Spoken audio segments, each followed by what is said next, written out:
Video हम start करते हैं। एक्सेल कोचिंग के यूट्यूब चैनल में आपका स्वागत है।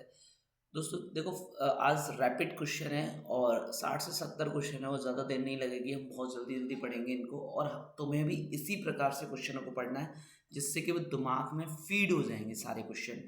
और सबसे बड़ी आपको बात बता दूं कि आपको वीडियो बैक टू बैक मिलती रहे, इसके लिए आप चैनल को कर लीजिए सब्सक्राइब।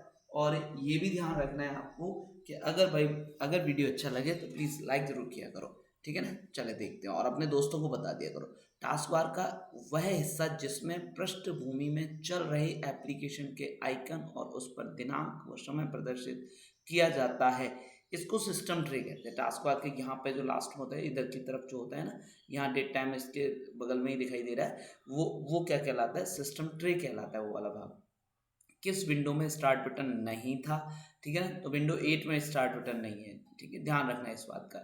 पीएमजेडीवाई प्रधानमंत्री जनधन योजना खाता खोलने के लिए कितनी न्यूनतम राशि की आवश्यकता होती है। तो दोस्तों आपको बिल्कुल न्यूनतम राशि की आवश्यकता नहीं होती। जैसे आपने सुना होगा कि खाता अगर खुलवा रहे हैं तो कम से कम 2000 से खुलेगा। मिनिमम आपके खाते में 2000 रुपये राशि रहनी चाहिए, 1000 राशि रहनी चाहिए, 5000 राशि रहनी चाहिए। तो ऐसी पीएमजेडीवाई में कोई ऐसी वो नहीं है बाउंडेशन। आप सिर्फ शून्य राशि है, बिल्कुल जीरो खाता है, जीरो राशि है, तब भी आप पे कोई चार्ज वगैरह नहीं लगेंगे। यहाँ ओटीपी का पूरा नाम क्या है, वन टाइम पासवर्ड। ध्यान रखना है, ये मैं रैपिड में इसी वजह से आपको बता रहा हूँ, क्वेश्चन और आंसर डायरेक्ट पढ़ते जाओ। और इसमें से इस अकेली वीडियो में से मैं आपको बता दूं कि ये मान लेना 5 क्वेश्चन तो कम से कम आने ही आने हैं, ठीक है ना। यूपीआई का पूरा नाम क्या है, यूनिफाइड पेमेंट इंटरफेस। कई बार बोल लेना है आपको, ये रिपीट कर लेने हैं, रैपिड है, जल्दी जल्दी में, और आपको इसको रिपीट करना है। यूपीआई का पूरा नाम यूनिफाइड पेमेंट इंटरफेस, जुड़ जाना चाहिए आपको उसे।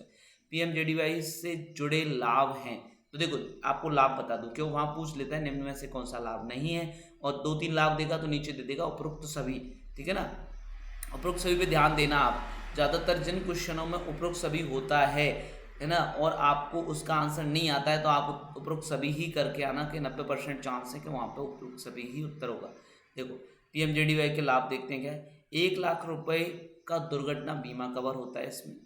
इसमें आपका 30,000 रुपये का जीवन बीमा कवर होता है, और 5,000 तक का ओवरड्राफ्ट सुविधा इसके अंतर्गत रहती है, ठीक है। साथ में देखो, कुछ बेचने और खरीदने के लिए इस्तेमाल की जाने वाली वेबसाइट किस श्रेणी के अंतर्गत आती है।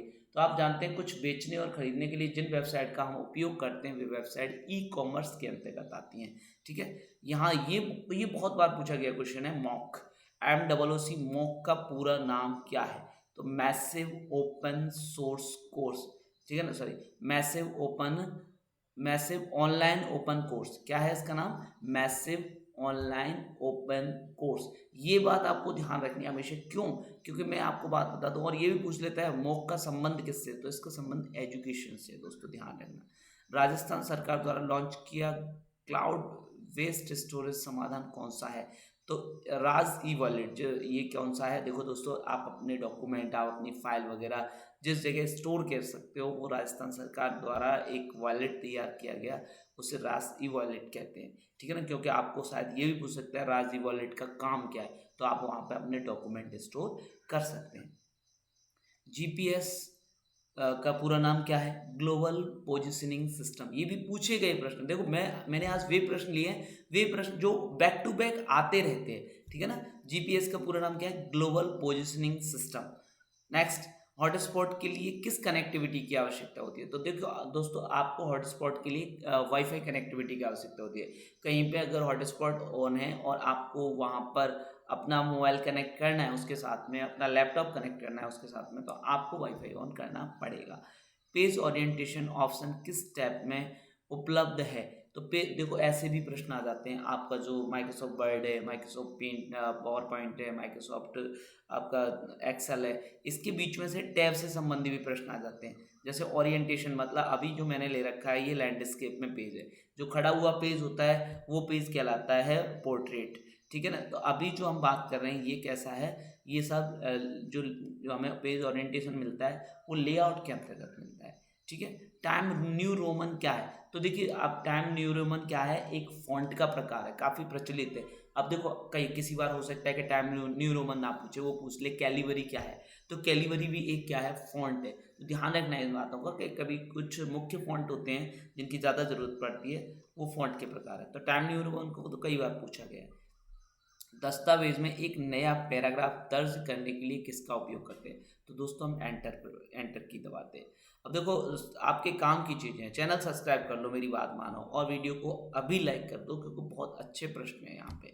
ठीक है, किस व्यू की मदद से आप टेक्स्ट या ग्राफिक्स का प्रिंट किस सॉरी किस व्यू की मदद से आप टेक्स्ट या ग्राफिक्स का प्रिंट से पहले पूर्वावलोकन कर सकते हैं? मतलब कोई भी टेक्स्ट है या कोई ग्राफिक्स है, ग्राफिक्स मतलब कोई पिक्चर, आप कोई टेक्स्ट निकाल रहे हैं, मतलब कोई फाइल निकाल रहे हैं जिसमें आपने कुछ लिख रखा है, या फिर आपकी कोई पिक्चर है, उनको आप अगर प्रिंट करना चाहते हैं तो उससे पहले पूर्वावलोकन मतलब प्रिंट प्रीव्यू, है ना। हिंदी शब्द अगर समझ में ना आए तो इंग्लिश के क्वेश्चन आप बगल में पढ़ सकते हो, वहाँ पे आपको इंग्लिश का भी मिलेगा। प्रिंट प्रीव्यू देखने के लिए आप क्या करेंगे, प्रिंट लेआउट पे क्लिक करते हैं और वहाँ पे क्या होता है, आपको बगल में प्रिंट प्रीव्यू शो हो जाता है। वर्ड 2019 में रिबन किसकी श्रृंखला से बनता है? जो रिबन होता है ऊपर माइक्रोसॉफ्ट वर्ड के अंदर, जो जो देखो हमें यहाँ पे दिखाई दे रहा है, इंसर्ट है, पेज लेआउट है, रेफरेंस, मेलिंग, रिव्यू, व्यू, ये इतने सारे क्या हैं, टैब। तो किन की श्रृंखला से बनता है? टैब्स की श्रृंखला से हमें रिबन बन के तैयार होता है। कौन सा फीचर सेलेक्ट एरिया की फॉर्मेटिंग को हटाता है? तो क्लियर फॉर्मेटिंग के द्वारा क्या होता है, फॉर्मेटिंग को हटा दिया जाता है। नेक्स्ट देखते हैं यहाँ पे, एक दस्तावेज में हेडर और फुटर लगाने का मूल उद्देश्य क्या होता है? तो दस्तावेज की लिखावट सुधारने के लिए, ठीक है। देखो क्या होता है कि दस्तावेज में कोई चीज़ कचड़म पचड़म ना दिखाई दे, इस वजह से हेडर फुटर में अलग चीज़ें अलग तरीके से दिखनी चाहिए। मेन पेज बीच का हिस्सा रहता है, उसमें हम अपना मेन मुख्य वो लिखते हैं भाग, और नीचे के जो फुटर होता है उसमें भी हम कुछ अन्य बातें लिख सकते हैं, तो वो थोड़ा अच्छा दिखना लगे, इसके लिए हम क्या करते हैं, वहाँ लिखावट हमारी सुधरती है। ठीक है, नेक्स्ट देखो, एक्सेल वर्कबुक का निर्माण होता है। अब देखो मैं बताऊं आपको, यहाँ पे एक या दो तीन क्वेश्चन बन रहे हैं, इसके साथ में हम बात कर रहे हैं। एक्सेल वर्कबुक किससे बनती है? वर्कशीट और चार्टों से मिलकर बनती है। तो देखो माइक्रोसॉफ्ट कभी ऐसे ही पूछ लिया है, माइक्रोसॉफ्ट एक्सेल में फाइल को क्या कहा जाता है? तो वहाँ पे वर्कबुक कहा जाता है। वर्कबुक में क्या होती है? वर्कशीट और चार्ट होते हैं। अब ऐसे ही पूछ ले माइक्रोसॉफ्ट वर्ड में फाइल को क्या कहते हैं? तो माइक्रोसॉफ्ट वर्ड की जो फाइल है उनको हम डॉक्यूमेंट कहते हैं। ठीक है, डॉक्यूमेंट के अंदर पेज होते हैं। पावर पॉइंट की फाइल को पीपीटी कहते हैं, पावर पॉइंट प्रेजेंटेशन। ठीक है, उसके अंदर क्या होती हैं? स्लाइड होती हैं। तो आपको ये बातें पता रहनी चाहिए। ठीक है, माइक्रोसॉफ्ट एक्सेल 2019 में चयनित सेल से चार्ट बनाने के लिए किस शॉर्टकट कुंजी का उपयोग किया जाता है? ठीक है, तो चयनित जो सेल हैं, आपने कोई सेल सेलेक्ट किया और उनका आप चार्ट बनाना चाहते हैं, तो आपको वहाँ पे इंसर्ट में जाके चार्ट पे क्लिक करने की जरूरत नहीं है, आप F11 क्लिक कर दो और चार्ट बन के तैयार हो जाएगा। एक्सेल 2003, 7 और 19 का फाइल एक्सटेंशन नेम क्या है? तो देखो ये एक्सटेंशन नेम भी कभी पूछ लिए जाते हैं, कि जैसे MS डॉस का उसका माइक्रोसॉफ्ट वर्ड का पूछ लेते हैं, तो वहाँ पर DOX होता है। यहाँ पे देखिए XLS किसका था? 3 का। फिर साथ में क्या हो गया? XLSX, एक्सेल की फाइलों के पीछे आता है, आप कोई भी फाइल सेव करोगे उसके पीछे एक्सटेंशन नेम आता है। और 19 का क्या हो गया? XLSX। तो इसका मतलब देखो 7 और 19 का तो एक ही है, 7 पे से एक ही चला आ रहा है, 7 में 10 में सब में एक चला आ रहा है, लेकिन 3 में थोड़ा सा अलग था, ये ध्यान रखना, इसमें एक एक्स नहीं है, बस जनरल याद हो जाएगा आपको। एक प्रेजेंटेशन के स्लाइड शो को स्टार्ट करने के लिए आप क्या उपयोग करते? देखो कभी पूछ लेता है स्लाइड शो स्टार्ट करनी शॉर्टकट कुंजी क्या है, तो F5 आप क्लिक कर देंगे, बता देंगे वहाँ पे। और वो अगर एक और होता है, देखो स्लाइड शो व्यू में आप जाएंगे, वहाँ पे व्यू ऑप्शन को चुनेंगे। ठीक है, तो ये भी बस सही है, इसका मतलब यहाँ पे दोनों सही है। कभी कभी देता है मतलब एक को एक ऑप्शन में दे दिया, दूसरे को दूसरे ऑप्शन में दे दिया, तीसरे में लिख दिया A और B दोनों, और चौथे में लिख दिया इनमें से कोई नहीं, तो आप जानते हैं A और B दोनों हो जाएंगे, ऐसे अगर क्वेश्चन देता है तो। नई फाइल लेने की शॉर्टकट की है, न्यू फाइल कहीं पे भी आपको इंसर्ट करनी है, जैसे माइक्रोसॉफ्ट वर्ड में आप एक नई फाइल और ऐड करना चाहते हैं, तो आप क्या करें, Ctrl+N पे क्लिक कर दो, नई फाइल आ जाएगी। नेक्स्ट है, प्रेजेंटेशन में एक नई स्लाइड ऐड करने की शॉर्टकट कुंजी क्या है? तो प्रेजेंटेशन में एक नई स्लाइड के लिए Ctrl+M करते हैं हम। साइबर खतरा कौन सा है? देखिए मैं आपको नाम बता दूं साइबर खतरे के, एक तो वायरस, ट्रोजन हॉर्स एवं डिनाइल ऑफ सर्विस, ये किसके उदाहरण है? साइबर खतरे के उदाहरण है। HTTPS में उपस्थित एस का क्या मतलब, बहुत बार पूछा गया प्रश्न है, ध्यान रखना। ये इसका एस का मतलब पूछ लेता है, यहाँ जो लगा हुआ है इस एस की जगह पे आपके पास एक ताले का चिन्ह भी आ सकता है, लॉक का चिन्ह, ठीक है ना। तो इसका मतलब होता है क्या, सिक्योर।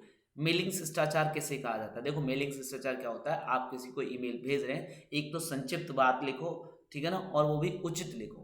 तो संक्षिप्त और उचित मतलब शॉर्ट तो होना चाहिए मैटर, लेकिन ऐसा भी होना चाहिए कि हमारी पूरी बात छोटे मैटर के अंदर कह सकें हम, तो वो मेलिंग शिष्टाचार के अंतर्गत आता है। भारतीय आईटी अधिनियम 2000 के नियम किस क्षेत्र के नियंत्रण करने के लिए तैयार किए गए हैं। तो देखिए जो आईटी अधिनियम है, इंफॉर्मेशन टेक्नोलॉजी हो रहा है, तो आप जान रहे हो यहाँ पर सूचना प्रौद्योगिकी के लिए वो क्या है, वहां पर बनाया गया था। 29 नंबर क्वेश्चन देखिए, एक कंप्यूटर वायरस जो पहचान रोकने के प्रयास से एंटीवायरस पर लगातार हमले करता है, ठीक है ना, मतलब पहचान रोकने के एंटीवायरस जो मतलब क्या करता है वायरस जो पहचान को, वो कोई जैसे एंटीवायरस क्या कर रहा है, पहचान को रोक रहा है, दूसरे को नहीं ले जाने दे रहा, और एक वायरस क्या कर रहा है, उसमें से पहचान को चुराने की कोशिश कर रहा है। तो वो जो लड़ रहा है एंटीवायरस से, बार बार लड़ रहा है, तो ऐसे वायरस को क्या कहते हैं हम, रेस्ट्रोवायरस, ठीक है ना, मतलब रीट्राई करता है ऐसे रेस्ट्रोवायरस। यदि आपको ईमेल प्राप्त होता है जो आपसे आपके यूज़र नेम व पासवर्ड की मांग करता है, तो आप क्या करेंगे। देखिए आपको ईमेल प्राप्त होता है जो आपसे ऐसी बात करे, आपके पासवर्ड वगैरह तो आप कभी देंगे भी नहीं, ठीक है, तो आप क्या करेंगे, उसके लिए अपने ईमेल प्रदाता के माध्यम से फिशिंग स्पैम रूप से क्या करेंगे, रिपोर्ट कर देंगे उस बंदे की। एक सिक्योर पासवर्ड है, तो सिक्योर पासवर्ड के अंदर क्या होता है, देखो दोस्तों, कम से कम 800 लेटर होने चाहिए, और उसके अंदर क्या होना चाहिए, अक्षर भी होने चाहिए, मतलब ABCD वगैरह होनी चाहिए, और संख्या भी होनी चाहिए, 1 2 3 4 के अंक होने चाहिए, और एक विशेष करेक्टर, स्पेशल करेक्टर जिसे हम बोलते हैं, वो भी होना चाहिए, जैसे @ है, हैज़ है, डॉलर है, ऐसा कोई करेक्टर भी होना चाहिए। इनके संयोग से जो बनता है, ऐसे पासवर्ड को हम 3D सिक्योर कह सकते हैं, ठीक है ना। नेक्स्ट देखिए, गूगल ड्राइव किसको गूगल सर्वर या क्लाउड पर स्टोर करने का तरीका है। तो देखिए दोस्तों, फाइलों को गूगल पर सेव किया जाता है। अब नेक्स्ट है, गूगल में फाइल को कैसे सेव किया जाता है, ये भी बात बड़ी इंपॉर्टेंट है।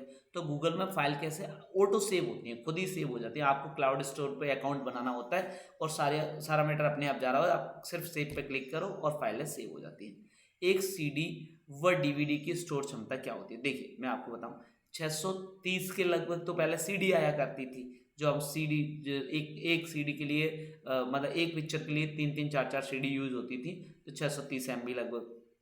फिर DVD आने लग गई, तो 4.7 GB की DVD आई, अब 9.4 GB की भी DVD आ गई, तो DVD अलग अलग तरीके की है। देखिए HDMI की फुल फॉर्म क्या है, HDMI की फुल फॉर्म क्या है, हाई डेफिनेशन मल्टीमीडिया इंटरफेस। अब देखो आपको एक बात बताऊं, कभी कह देता है HDMI में HD की फुल फॉर्म क्या है, तो आप हाई डेफिनेशन कर देंगे, तो आपको पूरी फुल फॉर्म पता होनी चाहिए। HDMI में फुल फॉर्म क्या है, HDMI की high definition multimedia interface. Next देखिए, क्योंकि देखो आजकल जो है HDMI केबल है, सब जगह काम आ रही है, घरों में भी, ऑफिसों में, सब जगह काम आती है। नहीं, BGA में कितने पिन होते हैं, देखो ये बड़ा अजीब प्रश्न है, कभी पूछ ले देते हैं, किसी ने नहीं गिने। 15 पिन होते हैं। BGA केबल कौन सी होती है, जो आपके CPU को कंप्यूटर से कनेक्ट करती है, जिसमें छोटे छोटे पिन से होते हैं, उससे BGA केबल कहते हैं, उसमें 15 पिन होते हैं। क्योंकि आप डेली कंप्यूटर यूज कर रहे हैं, आपको ये बात क्यों नहीं पता है, वो पूछ सकता है। CD में फाइल को कॉपी करने की प्रक्रिया क्या कहलाती है भैया, बर्निंग कहलाती है, ठीक है। SSO का पूरा नाम क्या है, SSO का पूरा नाम है सिंगल साइन ऑन। नेक्स्ट, सरकार की सभी सेवाओं की जानकारी एक ही पोर्टल पर उपलब्ध है, तो ये कौन सा पोर्टल है भैया, सरकार की सारी जानकारी, जन सूचना पोर्टल, मतलब जनता जन सूचना प्राप्त कर सके, ऐसा पोर्टल जन सूचना पोर्टल कहलाता है। SSO के तहत एक नागरिक पंजीयन संभव है, तो देखो SSO के तहत एक नागरिक पंजीयन आपको अगर करना है, आपको एक SSO ID बनानी है, तो किसके जरिए बनेगी, आपके पास आधार नंबर होगा तब भी बन जाएगी, भामाशाह कार्ड या जन आधार नंबर। देखो मैं आपको बताऊं, पहले क्या था हमारे पास, जन भामाशाह कार्ड था, अब वही नंबर क्या हो गया, जन आधार।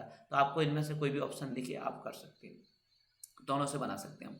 आयुष्मान भारत राष्ट्रीय स्वास्थ्य सुरक्षा मिशन के प्रति परिवार कितने लाख प्रति वर्ष रुपए का परिभाषित लाभ कवर होता है। मतलब देखिए आपको एक बात बताऊं, आयुष्मान भारत एक स्वास्थ्य के लिए गवर्नमेंट की योजना है, उसमें किसी परिवार का कोई व्यक्ति अगर बीमार हो जाता है, तो गवर्नमेंट एक साल में उसके ऊपर कितना खर्चा वहन कर सकती है, इसके अंतर्गत ये पूछा गया। मतलब देखो दोस्तों, अगर 2 व्यक्ति हैं, एक परिवार के बीमार हुए तब भी वो खर्चा निश्चित है। तो ये 5 लाख रुपए 1 वर्ष में किसी व्यक्ति के ऊपर आप परिवार में खर्च गवर्नमेंट से करवा सकते हैं। ठीक है, अगर दूसरी साल भी वो व्यक्ति बीमार है तो दूसरे 5 लाख रुपए फिर से खर्चे के लिए मिलेंगे। ये नगद राशि नहीं मिलती, ये सीधे हॉस्पिटल में जाती है।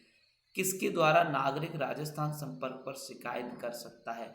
तो देखिए दोस्तों, कहाँ कहाँ शिकायत कर सकता है? राजस्थान संपर्क पोर्टल पे जा सकता है, डायरेक्ट ऑनलाइन चला जाए वेबसाइट ओपन करके। राजस्थान संपर्क मोबाइल एप्लीकेशन डाउनलोड करके शिकायत कर सकता है, और टोल फ्री नंबर 181 पे भी डायल करके वो शिकायत कर सकता है। नेक्स्ट, एसएसओ का उद्देश्य क्या है? एसएसओ का उद्देश्य क्या है? सहायता डेस्क लागत को कम करना। ठीक है ना, मतलब व्यक्ति का खर्चा कम होना चाहिए। डेस्क मतलब जो हम बाबू अपना बिठाते हैं वहाँ ज़्यादा खर्चा होता है, इससे खर्चा ऑनलाइन में ज़्यादा नहीं आता है। ग्राहक को संतुष्टि बेहतर मिलती है, वहीं की वहीं काम हो जाता है, ज़्यादा इधर उधर दौड़ना नहीं पड़ता, और उत्पाद भी बढ़ता है, मतलब ज़्यादा लोगों का काम बड़े आसानी से हो जाता है। जन आधार योजना के संदर्भ में, जन आधार योजना के संदर्भ में क्या सकते हैं? देखो, प्रत्येक परिवार को 10 अंक की पहचान संख्या मिलती है। प्रत्येक परिवार को, ध्यान रखना, यहाँ एक ऑप्शन आता है प्रत्येक कैंडिडेट को, वो आपको गलत समझना है। प्रत्येक परिवार को 10 अंक की पहचान संख्या मिलती है। 10 वर्ष से अधिक उम्र की महिला परिवार की मुखिया, और आधार में नामांकन के बाद संख्या को जन आधार पोर्टल पर दर्ज करना पड़ता है। मतलब देखो, आपको एक बात कहूँ, वहाँ पूछ लेता है कि अब नया प्रश्न बन जाए जैसे कि जन आधार नंबर में कितने अंक होते हैं? 10 अंक होते हैं, क्योंकि आधार कार्ड का तो कई बार पूछा गया। आधार कार्ड में कितने अंक होते हैं? 12 अंक होते हैं। ठीक है, तो ऐसी चीज़ें ध्यान रखनी चाहिए। पैन कार्ड में कितने अंक होते हैं? पैन कार्ड में 10 अंक होते हैं। ठीक है ना। नेक्स्ट, राजस्थान जन आधार योजना के संदर्भ में डीबीटी का पूरा नाम क्या है? Direct benefit transfer. मतलब डीबीटी से क्या होता है? Direct benefit transfer. जो जनता के लिए गवर्नमेंट कुछ दे रही होती है उसे डायरेक्ट जनता के खाते में डाल दिया जाता है। तो देखो दोस्तों, मैं आपके लिए जो क्वेश्चन दे रहा हूँ बिल्कुल रैपिड में आपको क्वेश्चन पढ़ना है और आंसर रटना है। मतलब इनको 2-3 बार रैंडमली देख लो, आप पढ़ लो, और देखो दिमाग में फिट हो जाएंगे। वहाँ पे आप देखो ऐसे याद आएंगे आपको ये, और गारंटी से इसमें से मैं कह रहा हूँ आज की वीडियो में से 5 क्वेश्चन, पिछली डाली थी 2-3 क्वेश्चन उसमें से, तो आपके मैं या मेरे क्वेश्चनों में से 30-32 क्वेश्चन कहीं नहीं गए निश्चित है। आईआरसीटीसी टिकट बुकिंग के संदर्भ में पीएनआर क्या होता है? देखो, पैसेंजर नेम रिकॉर्ड होता है, ध्यान रखना। पीएनआर का मतलब क्या होता है? Passenger name record. भारत में आधार कार्ड का प्राथमिक उद्देश्य, भारत में आधार कार्ड का प्राथमिक उद्देश्य क्या है? प्रत्येक व्यक्ति की पहचान प्रदान करना। हर व्यक्ति के लिए पहचान प्रदान की जाती है, किससे? आधार कार्ड से। नेक्स्ट देखिए, व्यवसाय और पैसे से आय वाले व्यक्तियों को किस आईटीआर फॉर्म का उपयोग करना होता है? मतलब या तो कोई व्यक्ति क्या है, मतलब हम कोई बिजनेस कर रहे हैं, ठीक है, तो और ऐसे व्यक्तियों को, व्यवसाय पेशे वाले जो व्यक्ति होते हैं उनको कौन से आईटीआर फॉर्म का बनना बनना होता है? तो आईटीआर थर्ड बनना होता है उनको। ठीक है ना। भारत में आधार कार्ड किस संस्था के द्वारा जारी किया जाता है? भारतीय विशिष्ट पहचान प्राधिकरण के द्वारा जारी किया जाता है। पैन कार्ड की वैधता अवधि क्या है? लाइफ टाइम है पैन कार्ड की वैधता अवधि, ध्यान रखना। वहाँ ये भी लिखा हुआ है, एक ऑप्शन ये भी मिलता है कि मतलब जो पैन कार्ड धारक है उसकी उम्र पे, वो भी मतलब तो उसका लाइफ टाइम ही होता है, पर आप लाइफ टाइम जब क्लियर लिखा है तो आप इसे करो। पैन कार्ड में कौन सी जानकारी अंकित रहती है? तो पैन नंबर अंकित रहता है, उसमें नाम भी अंकित रहता है आपका, फोटो भी अंकित रहता है आपका, और जन्म दिनांक भी अंकित रहता है। तो आपको इसमें से जो भी मिले आप वो कराएंगे। पेन का पूरा नाम क्या है? Permanent account number. मतलब आपका एक इनकम टैक्स ऑफिस के अंतर्गत एक परमानेंट अकाउंट नंबर तैयार हो जाता है, जिसे पैन कार्ड कहते हैं।